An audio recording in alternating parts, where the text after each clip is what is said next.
Robotics is fun, right? তাহলে robot বানানো তার মজার। তো আজকে আমরা দেখব কিভাবে আর্ডিনো দিয়ে একটি অবজেক্ট কিংবা হিউম্যান ট্র্যাকিং রোবট তৈরি করতে হয়। ভিডিওটি নিয়ে আমি আছি Zulhas Hossain from creative IT institute robotics department. তো চলুন ভিডিওটি শুরু করা যাক।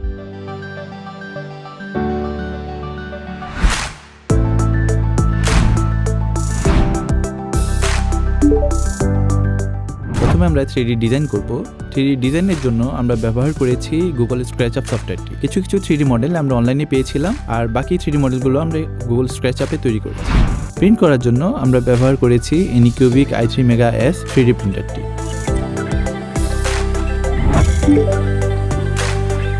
এগুলো হচ্ছে আমাদের প্রিন্টেড 3D স্ট্রাকচারস। এই স্ট্রাকচারগুলো ব্যবহার করেই আমরা রোবটটি তৈরি করব। রোবটটি তৈরি করতে 3D প্রিন্টেড কম্পোনেন্ট ছাড়াও যে কম্পোনেন্টগুলো দরকার হবে সেটা হচ্ছে Arduino UNO, motor driver shield, Pixie camera 2, yellow gear motor, 18650 battery holder, Mecanum Wheel, wires and bolts.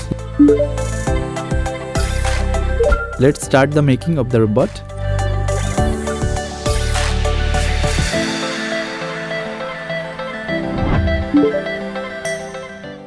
এটি হচ্ছে আমাদের সার্কিট ডায়াগ্রাম।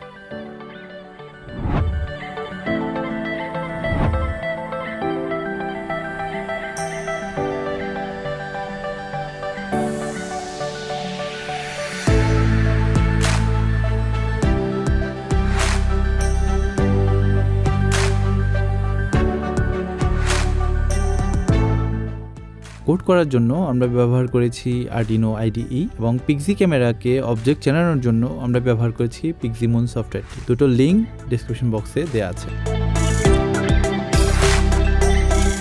আমাদের রোবটটি সম্পূর্ণভাবে প্রস্তুত। Let's see how it works.